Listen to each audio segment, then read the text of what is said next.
আমাদের মিছিল নিকট অতীত থেকে অনন্তকালের দিকে। আমরা বদর থেকে উহুদ হয়ে এখানে শত সংঘাতের মধ্যে শিবিরে এসে দাঁড়িয়েছি। কে প্রশ্ন করে আমরা কোথায় যাব?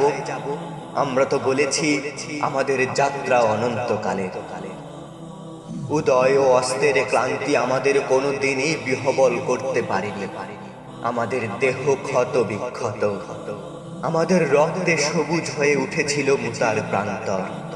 পৃথিবীতে যত গোলাপ ফুল ফোটে তার লাল বর্ণ আমাদের রক্ত, তার সুগন্ধ আমাদের নিঃশ্বাস বায়ু। আমাদের হাতে একটি মাত্র গ্রন্থ আল কুরআন।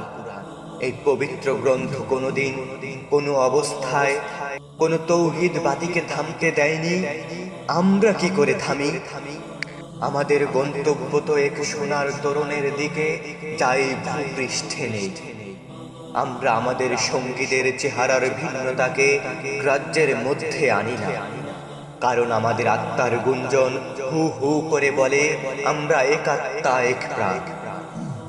শহীদের চেহারার কোনো ভিন্নতা নেই। আমরা তো শাহাদাতের জন্যই মায়ের উদর থেকে পৃথিবীতে পা রেখেছি। কেউ পাথরে, কেউ তাঁবুর ছায়ায়, কেউ মরুভূমির উষ্ণ বালু কিংবা সবুজ কোনো ঘাসের দেশে। আমরা আজন্ম মিছিলেই আছি, এর আদি বা অন্ত নেই। 1500 বছর ধরে সভ্যতার উত্থানে পতনে আমাদের পদশব্দ একটুও থামিনি। আমাদের কত সাথীকে আমরা এই ভূপৃষ্ঠের কন্দরে কন্দরে রেখে এসেছি। তাদের কবরে ভবিষ্যতের গুঞ্জন একদিন মধুমক্ষিকার মতো গুঞ্জন তুলবে। আমরা জানি আমাদের ভয় দেখিয়ে শয়তান নিজেই অন্ধকারে পালিয়ে যায়। আমাদের মুখায়বয়ে আগামী উষার উদয়কালের নরম আলোর ঝলকানি। আমাদের মিছিল ভয় ও ধ্বংসের মধ্য বিশ্রাম নেয়নি, নেবে না।